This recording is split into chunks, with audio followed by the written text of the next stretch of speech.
If you've been enjoying R4E, the Reason for Everything podcast, please be sure to like, follow, and subscribe on all platforms or wherever you get your podcasts.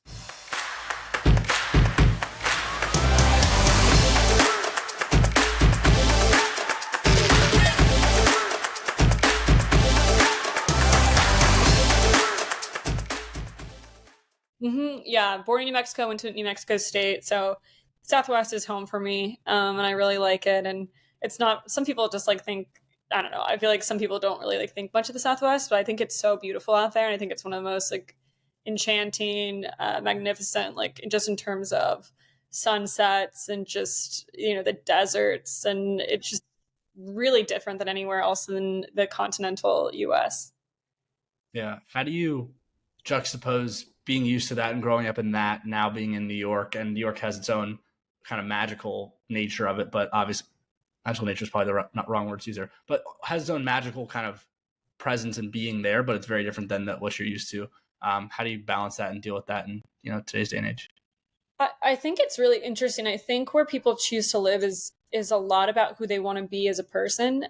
So if a lot of young people move to New York City because it challenges them to, like the song says, if you can make it here, you can make it anywhere. And I think there's that ego or that want to prove yourself and to validate yourself that you have what it takes to make it in a really hard city, and also just to be able to thrive, in a city where you potentially you thought you could not do that before. I think that's why people move to New York. And I think, maybe you move somewhere else in other places of your life. Like when people retire, they move, usually to a beach or something like that because they want to be that kind of person there. I think it's all about playing up, who you want to be in a certain environment. Because, I now travel quite a bit with work, and I go to different cities and places, and I feel like I'm a different person in different places. And I don't mean that in a weird way. I just think you acclimate to the culture, and it can bring out the best parts of your personality, or the worst parts. And so I think you really have to keep yourself in check with New York, because New York can beat you down.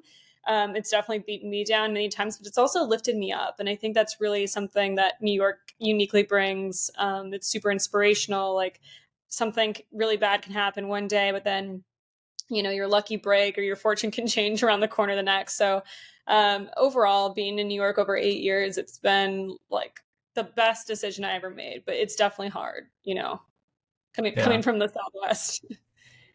I was just listening. You know who Danny Miranda is? Have you seen his podcast work at all? I have seen it, but I haven't seen his podcast. I haven't watched it.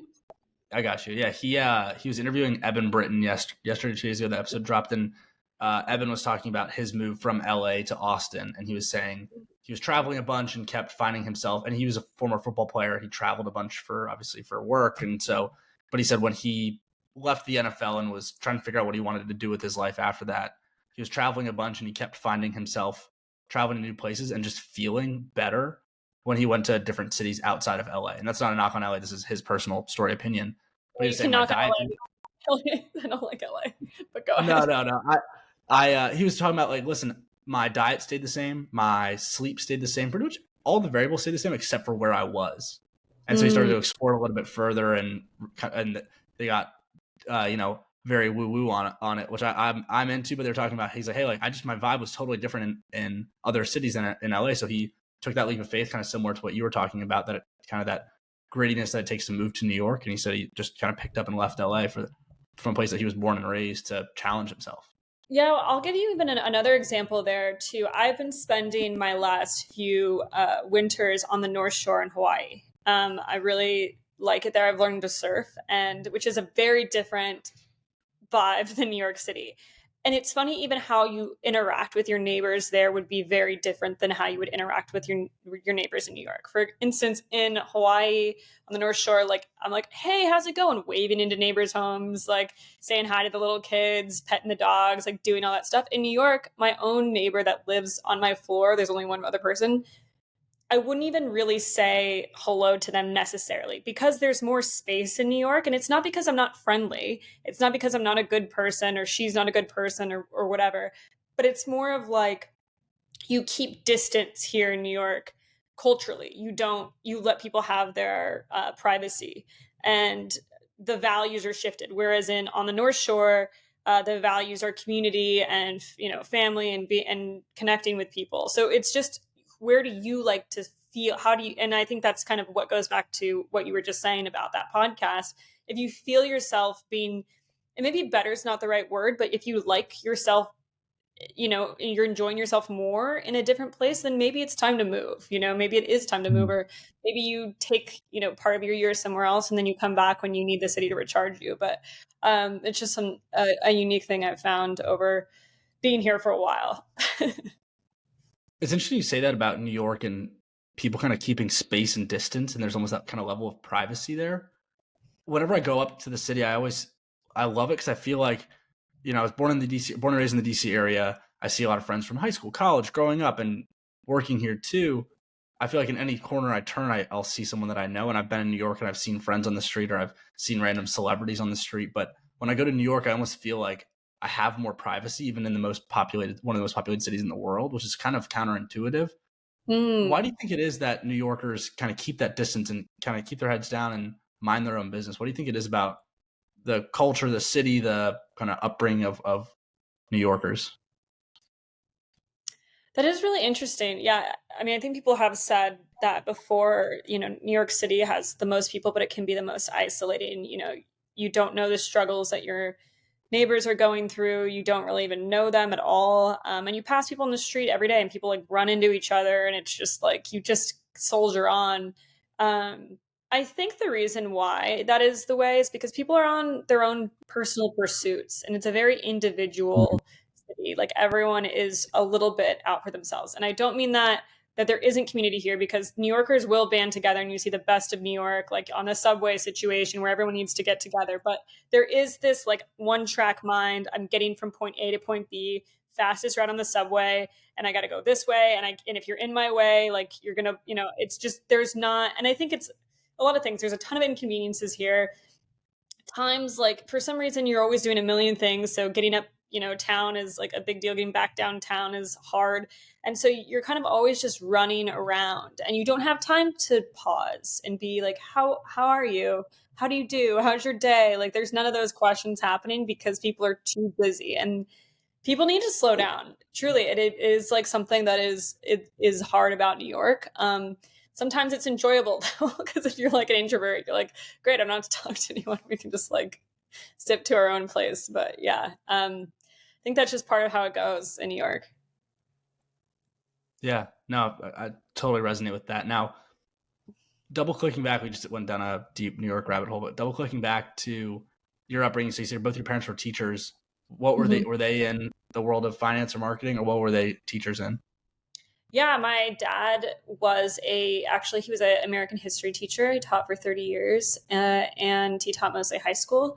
And my mom is a music teacher, so not really anything to do with finance, but a lot of it really benefited me because I played the violin for many years, and a rich background in American history was really valuable to me, because I think a lot of our problems that we have that are, some of it financially related or just politically, stem from not knowing our history quite well. And I think it's really added a ton of, insight into what could potentially happen again, or, what to avoid.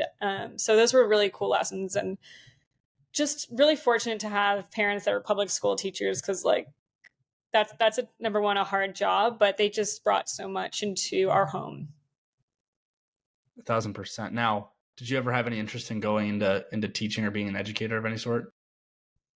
I thought about it. I thought about doing it, but honestly, I think I just helped my parents so much in their classrooms growing up that I felt like I already lived that experience in some ways. So I was just like, this was great, but probably not for me. And it's not that, and I think education has actually changed so much in our country since, when my parents, I guess, were teaching. It's just not the same at all.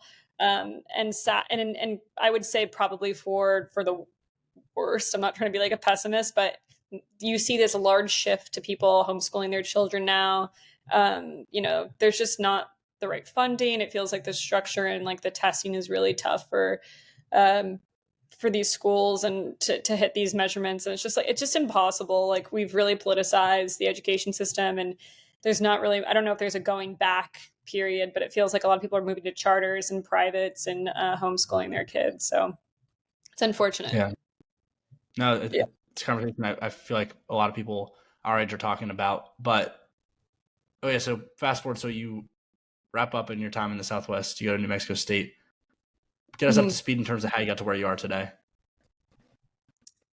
From New Mexico State?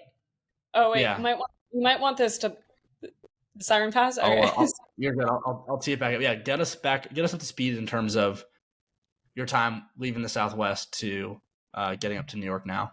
Yeah, so I was fortunate enough to get an internship right after I graduated in media in broadcast. And so I moved up to New York and was pursuing those dreams back in 2016.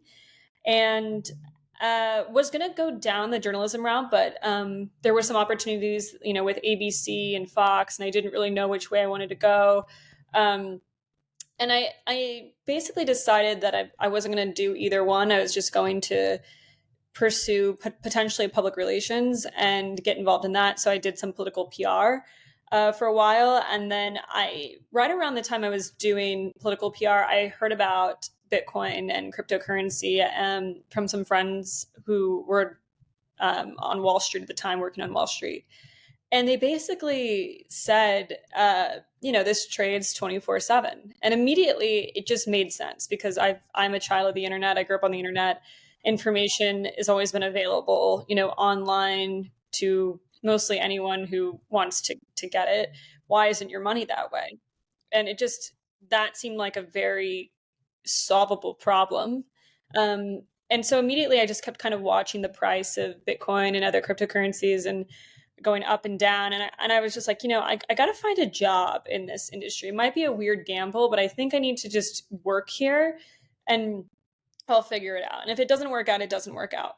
So I got a job at Waxman, a PR agency on Wall Street, actually, too, at the time. And yeah, we started working on like companies and, doing public relations. You're basically trying to like fix the image of this asset class that no one cares about, even at the time, or really wants to cover and educate reporters. And reporters don't want to be educated, and because they think they know everything. And then, we were just like talking to the press about Bitcoin, and they're like, we don't care. And then a bull run came, and then people all of a sudden wanted to talk about it. And then it crashed, and then people wanted to talk about it again. So then I've been doing basically public relations in this space ever since. I moved in-house to a company called Lolly, which is a leading Bitcoin rewards application. Was really successful there, and then really felt the need to just grow my personal brand on Twitter. I've been on Twitter forever, and kind of blew up there.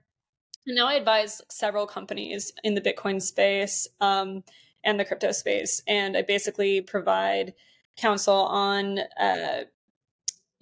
how to build a like marketing department in your company, how to get press, how to build an internal comms team. If there's an external some sort of other crisis, like they'll bring me in and I help put out fires in some of these crises. So I've been doing that, and then I also got a podcast with Cash App. So we're working on the next season right now, and yeah, it's been really amazing. But I think the most of it, like the biggest thing that I think people know me from, is from Twitter, and I think growing an audience, if you can, anywhere, and speaking to an audience and building people that resonate with what you're putting out in the world has been the biggest godsend, at least for me, and has opened so many doors to jobs, opportunities, relationships, everything. So that's I think that's like the fastest way I could have delivered it to you. No, that was terrific and very timely conversation for us to be having with the run that Bitcoin and the broader crypto markets are having this week. I'm curious when this airs, if we'll be even happier or what it'll look like. Where will it be at the time? I know, right? But super interesting to hear, your kind of start in journalism to, again, essentially you're a journalist now as a podcast. Someone would argue podcasters are journalists. And so interesting kind of full circle for you there. Why Twitter? Why was that the medium you started really diving into a couple of years ago? Well, I think even just back to what you said, sort of becoming a journalist again. I actually I feel like one of my strengths is I really good at identifying trends early, and seeing where shifts are happening. And when I had these job offers for Fox and ABC, and to kind of do the normal traditional media mold, I saw companies like Cheddar. You can debate if they're successful or not, but I saw people going into digital streaming, and I saw more of a creator. I was just like, this, I don't think this scales. Maybe at the time that I went into college, it seemed like that is the path. But by the time I graduated college, it wasn't the path. And I think knowing and being honest with yourself, and you don't have to go the traditional mold. Now, some that's usually journalism. Like as a doctor, you have to go the traditional mold. But Yeah. in the new world, there's a lot of different ways to reach your goal without going the traditional way. So podcasting sort of is that in many ways. Sorry, your question. I just kind of went around it, but I don't know if I. No, you're good. I honestly don't remember my question Oh, off the the bull bat. run. Anyways, I think in terms of bull run now today, and really your full circle in journalism, how Twitter ended up being the medium of choice as you were starting, and all of the changes that's gone through since I guess you really started diving in there. Yeah. So Twitter, I think everyone just resonates. I think every creator resonates with a different platform. And I think for me, a lot of times, I like to put almost jokes laced in, truth. I think all comedy is laced in a bit of truth onto Twitter, because it was just, how I express myself. I've never been off of Twitter. I was always I was on it in 2009 when it was like SMS text to your phone. You were getting updates and you could subscribe to like two people. I think it was like Justin Bieber and Paris Hilton that I would get like message notifications about what they were saying. And I didn't even care. It was just the fact that I could feel connected to people. And I think something that I've always been interested in my whole life is just connecting to strangers or people. And this kind of ties back to where you live. I mean, I grew up in the Southwest, and a lot of the people that I wanted to be talking to weren't actually in the Southwest or be connected to. They were all around the world. So that was an early vehicle to being connected to all these people that I found fascinating or interesting. And I think Twitter is a great way of looking into someone's mind about how they think, if they're funny, their article, their writing. And as on the journalism side, I'm a writer as well. So I do feel like that connection to writing. Now, a lot of people really love video, and like YouTube was early there. I don't know. I feel like Twitter was just like natural to me. So, I know a lot of other creators on there who also feel that way. Yeah, it's pretty interesting, especially the Twitter niche is pretty special. It's a pretty tight knit cohort. I mean, there's the creators that publish on every platform that are big on Twitter because they're big on Instagram, TikTok, what have you. But I feel like the Twitter cohort of consistent creators is a very tight knit group, more so than any other, if that makes sense. It really is. Like, I'm good friends with Sahil. I'm good friends with a lot of the creators on there, and they've become friends through Twitter. I mean, some of my best friends are from Twitter. And I think going back to why Twitter is so powerful, most news breaks first on Twitter still, like to this day. Yeah, you might see it on Instagram, like as a story, but like you can't get it out faster than written plain text. Like you just don't get it out faster. It's just breaking, this is happening. And I think there's something pretty like simple about that, and that people could just have it on their fingertips, and then they could just rip out a tweet, and people know all around the world. And you think about, a lot of the last presidential cycles, it was like that was all happening on Twitter. It wasn't happening on Instagram, like where people were like battling it out. If there's anything that happens, where does the world watch the Oscars and live share it? It's not on Instagram. It's not on TikTok. Maybe it is, but it takes a little bit longer. Immediately it's on Twitter. And so I think like the immediacy of that is really compelling, because I don't think you can get quite, like faster than literally sending out a tweet. Yeah. And I think the interesting thing about Twitter X is there's so many opinions on there. There's a lot of factual information on there as well. And it's the one tool I feel like, and obviously everyone's algorithm is different. They're catering certain things to us, but it's a tool in which you can triangulate whatever opinion you want. If you want to go and read news from 5 different sources and then make your own opinion, you can do that. I think that where Twitter gets any sort of negative connotation is if you have an algorithm that's only interested and you're only interested in one opinion, you can just get that exactly on a silver plate. Yeah, it's interesting too how it's changed now from Twitter to X, and what that represents and how people feel, and like, Threads tried to come around and be a competitor, but it still feels like Twitter or X has that like stronghold, and it's hard. I mean, there's a lot of decentralized social, which I'm interested in decentralized social like platforms. It's not that I'm writing that off. I find though that, people are still opting to use Twitter, and I think it's not that people aren't interested in decentralized social. I just think the tech for most people to have the most voices just isn't there yet. There's like this learning curve, just there is with digital currencies, of like why decentralized social is needed, and how is it different than a centralized server. So yeah, it is kind of jointly related, but interested to see like how X expands. It's supposed to become like this everything app, and there's a lot of features and things that have changed. Like there's like long form video now and all kinds of stuff. Like you got Tucker Carlson and like Don Lemon and all these different people having full on shows on here and interviewing like Putin. It's pretty crazy. So definitely a lot different than when I joined Twitter in 2009, and it was just SMS texts. It's Yeah. from Paris Hilton to Bieber, very different than long form interviews with Putin. Yeah, exactly. Taking a step back, if you could take a step back, if you could go back to, that first internship out of school, what direction would you tell, 22-year-old Aubrey to dive into from a career path perspective? Because why I ask this is because you have this really interesting niche in some of your advisory roles because of your background in a handful of different avenues within the crypto space, as well as in the PR and marketing space. But you can't have those advisory roles without becoming a subject matter expert and putting the time in a typical, W-2 job. So what piece of advice would you give to 22-year-old Aubrey or someone else that's coming out of school that, is really looking to figure out what their calling is and what they're really passionate about? I think you nailed it a bit. I think that journalism itself, getting a journalism degree, I guess if I would go back further, getting a degree in journalism is helpful on the ethics side. Like I think my favorite classes were about ethics and more on the legal side of like what can you run, what can't you run, what is acceptable, and because there are restrictions on free speech. You people think like America has free speech, but you can't just run a picture of someone who's in a really bad car crash on the front page. And there's reasons for that. And there's all these guidelines that go through that. So like those classes were very beneficial.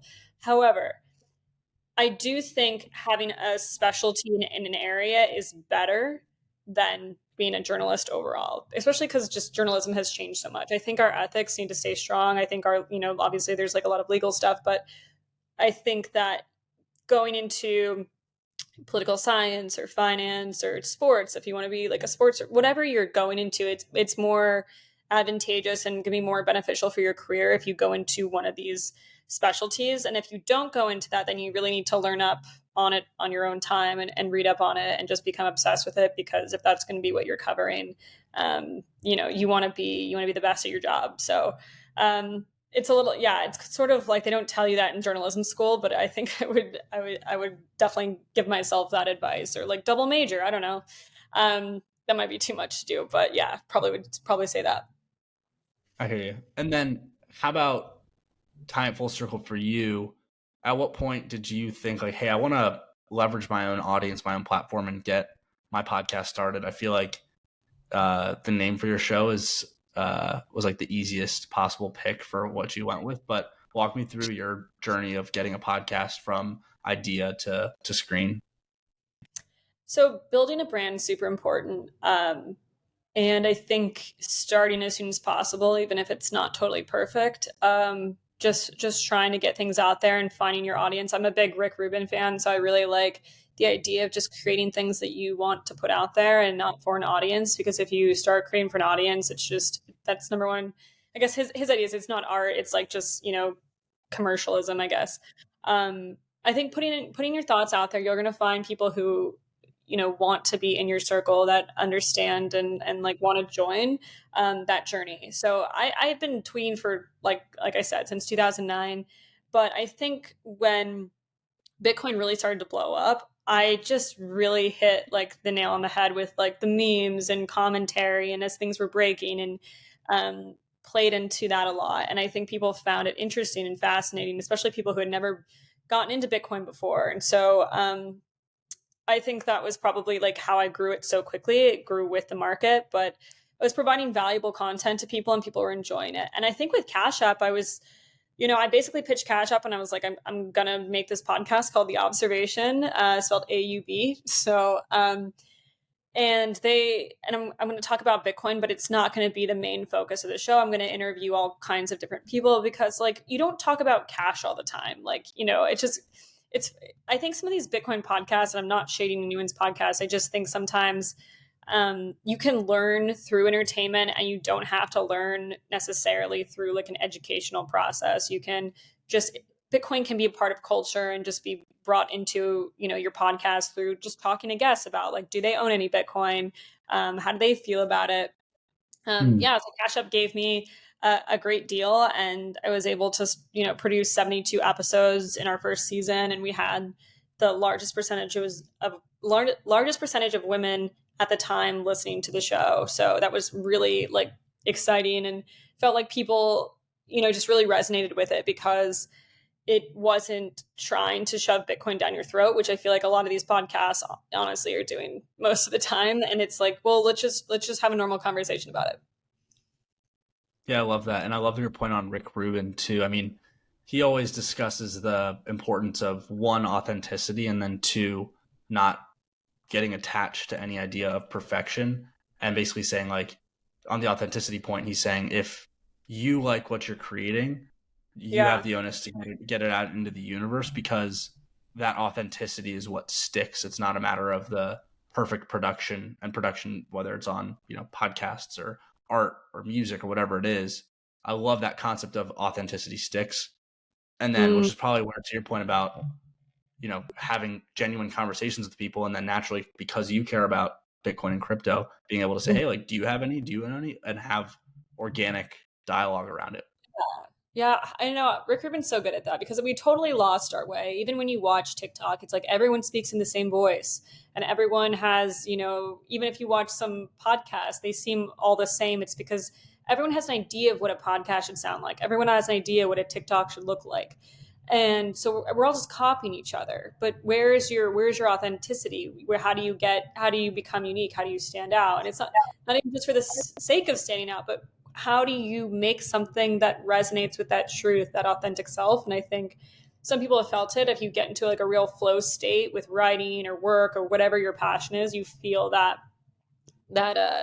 like soulful connection, I think you could say, to with what you're doing, and you feel like it's right. You feel truthful in what you're doing.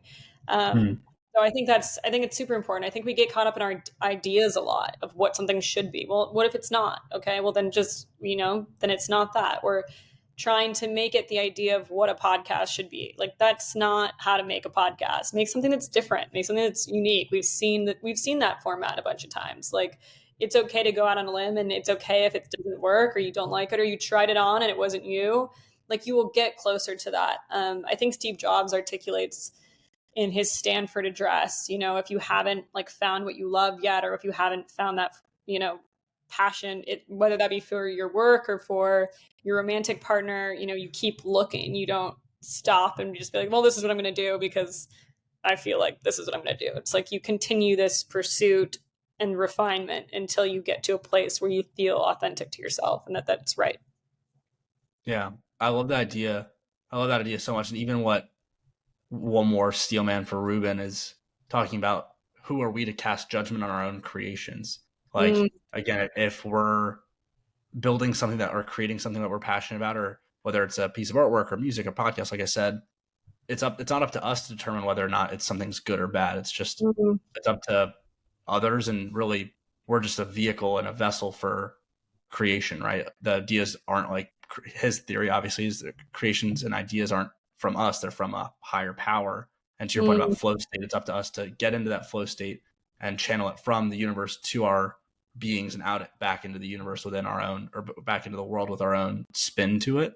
And that's all we're doing at the end of the day. And I think that's why, to your point around the TikTok voices or people building podcasts with what the idea that they think podcasts are, is the lack of authenticity is, so to your point, so far removed from where we should be going and could be going.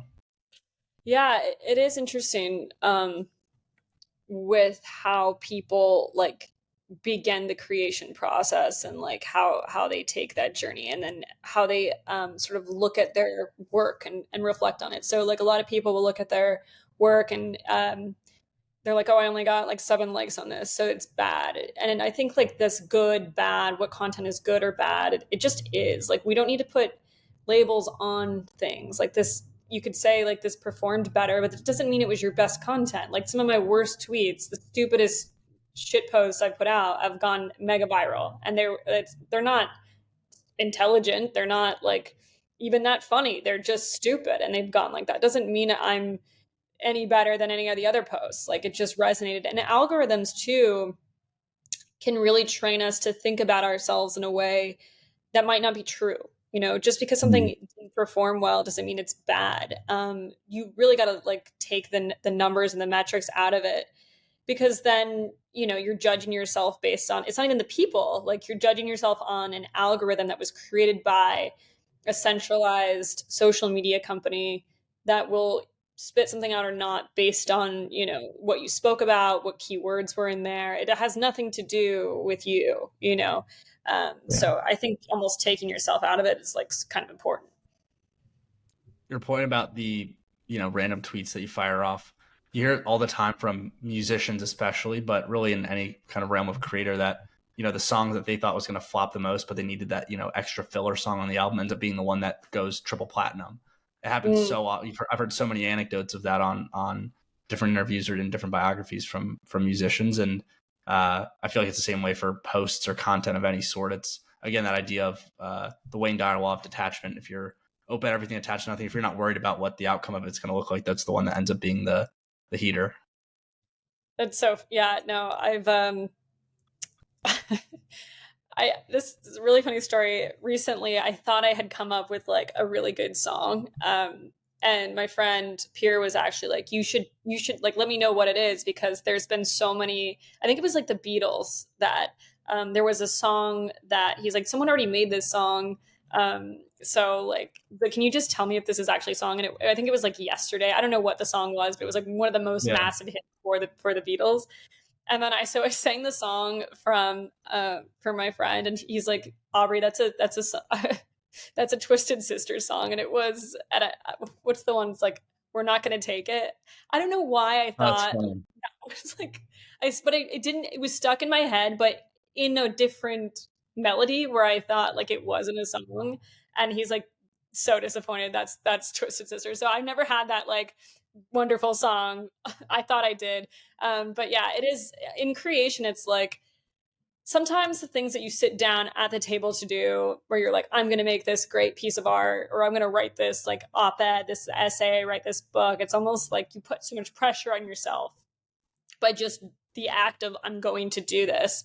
And a lot of doing is just, you know, letting it flow out of you. And if that be like creation, and that's why it's so good. And like with Twitter and TikTok, right now in social media, you can post a ton. You can put out a Yeah. ton, and it's good, because if it doesn't hit, it doesn't go to like everyone anymore. When you used to post on Instagram, it was like everyone and your neighbor and your babysitter saw everything, and now it just kind of feeds out to like different people, and if it resonates and people see it, whatever. But you kind of just have to get over that self, and I think we've even gotten so far in social media that people are like oversharing a ton. Like, you know, people Yeah. never used to share as much as they're sharing now it's like the things you couldn't like waterboard out of me from a therapist, like people are just putting out there online and like going viral with it, which is pretty crazy. So I think, and I don't know if that's healthy. I think there's a healthy amount of shame that should exist in society, just a little bit.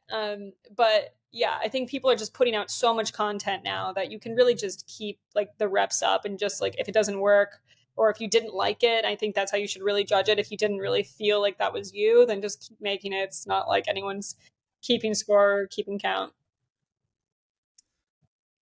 I don't know about you, but I also been on Twitter for a long time, but I miss some of the kind of golden age of Twitter and Instagram, where that's like I feel like a very boomer thing to say as a 20-some-odd-year-old adult, and talking about the old age of Instagram and Twitter. But I love the old area of like right when people started. It was like right before people started doing the photo dumps on Instagram, when it was like truly just like, hey, this is a picture I really care about. I want you to see it too. And on Twitter, when people were just talking about their day-to-days. Like there was this perfect equilibrium of what each of these platforms, I feel like they were meant to be, and the scale just tipped. So I'm curious if someone's going to come along, someone in kind of our generation of creators is going to come around and say, hey, I want to build a platform that is like Twitter from 2010 to 2015, or I'm going to go build a platform that's like Instagram from 2015 to 2018. And I'm sure this is how all of these platforms start, and they veer off course because they're trying to chase the money, what have you.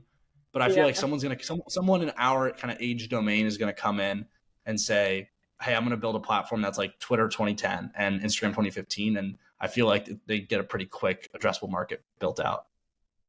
I think so many people want that. I mean, I think people really miss just having one thing on each channel. I think I always think about when Snapchat or like Instagram integrated stories, and that was such a big, it was like this big thing that happened to Snapchat, and like, is it a feature or is it a full company? And like, you even see that with Clubhouse, and then like Spaces, like sometimes the company, like Clubhouse is really, I mean, I guess it exists, but it's really not as big as it was.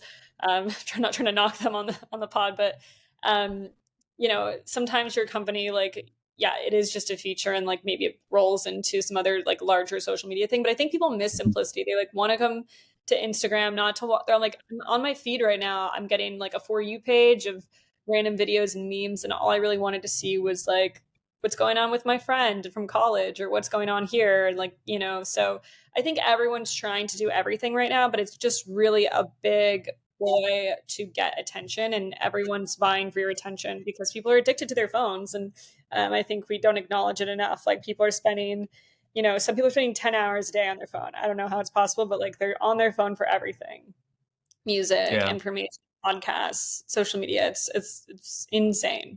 We've like it is the metaverse of sorts. Like we don't feel like we're in it, but we are. I've started to have this weird cognitive dissonance when I have my phone in my hand. Sometimes I'm like, this is just like a computer. I've really started realizing, hey, this is a computer in my hand, and like I need to just put this down from time to time if I'm scrolling or whatever. It's almost that idea of like, I think as Neuralink has become more socialized, I'm like, this is in my hand right now, but what's that going to look like in 30 years? I don't know. Am I going to be able to like turn my palm and see a screen? I have no, right? Like, I don't know. Maybe it's a glove, whatever, but it's like this weird, I feel like I have right now, I still have the clarity to see, hey, this is not me. This is a detachment, but I feel like there's a generation below us that's just not the case. And I feel like that goes back to like, it's like everything anti-Rick Rubin too, which is again, like we talked about earlier, like getting into flow state and removing yourself from all of those inputs so you can actually focus on being present. Yeah, it's so important with even reading. Like I think there's a study that backs this, but I can just speak for myself, my own personal anecdote.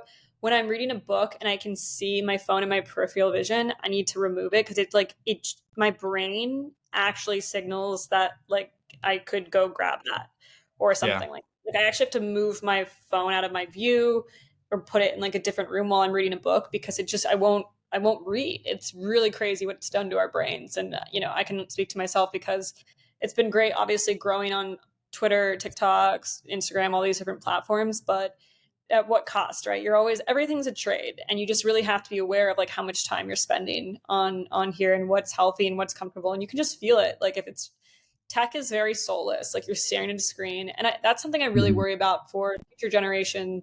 You see kids knowing how to use an iPad at like 18 months. And I'm like, why is that kid like using an iPad so well? And why is he staring at a screen? Like should be touching grass, like playing in a yard, crawling, I don't know, but not staring at an iPad and just watching YouTube. Like that's not what this world has to offer. We have a lot of really beautiful, great things on this planet, and it's better than just like looking at a screen. Not trying to sound boomer at all because I do enjoy being online. It's just like you gotta be able to break yourself out and just go enjoy real life.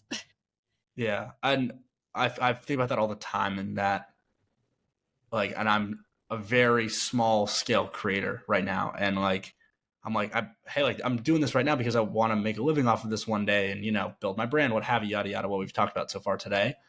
But it's this weird balance of, hey, I want to do this and I'm trying to schedule out as many posts as possible and do this, but also be engaged and comment on stuff and feed what the algorithm is looking for. And it's this weird balance of like wanting to, it's a weird balance, but I feel fortunate that I can at least still see that they're we're not our screens. Yeah. But yeah. No, I think it's interesting too because content creators, or we just call them creators, in general have this hard thing. Like they want to be sort of artists, but they also need to monetize to make some money and to be able to live. And I think that's kind of like the starving artist struggle that's always existed, right? Because you want to create something that is what you want to create and you want to get paid for it, which is the dream. You want people to like your creation and pay you for it. Well, sometimes that doesn't always happen. We can't like everyone's creation and pay everyone for it. To maybe not all the same. Maybe we can pay some people some and some people others. Like it's difficult. So you start to think, and I think that's where the whole Rick Rubin thing comes from. You start to think about yourself as a product and you stop thinking about yourself as like a creator. And so um, you have to almost like perceive yourself from this, I don't know, external way of how are people perceiving me? How is this happening? And a lot of it you just really can't answer, like, because it's just all your thoughts about it. You're never going to get the right response. It's just your thought about how you think other people are perceiving you, which is not correct. So yeah, it's tough, I love man. Yeah, it is. And I love that point about the starving artist. I've never thought about that before, but there's so many starving artists on social media Mhm. that you have to wonder, right? Like if you're creating good, the old homage of like, hey, there's so many artists out there that, don't become famous or popular until after they die. You just have to make good art with a long shelf life tenure.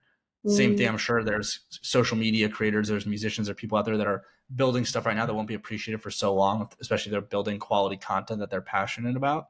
But I have to wonder like how many, I've never heard that parallel before, but there's so many people out there that just aren't gonna ever, their content's never gonna see the light of day. And there's also probably some, insert famous artists of choice here that aren't gonna take off until 30 years from now when their content gets discovered. It'll be really interesting, actually. I haven't thought about that of like,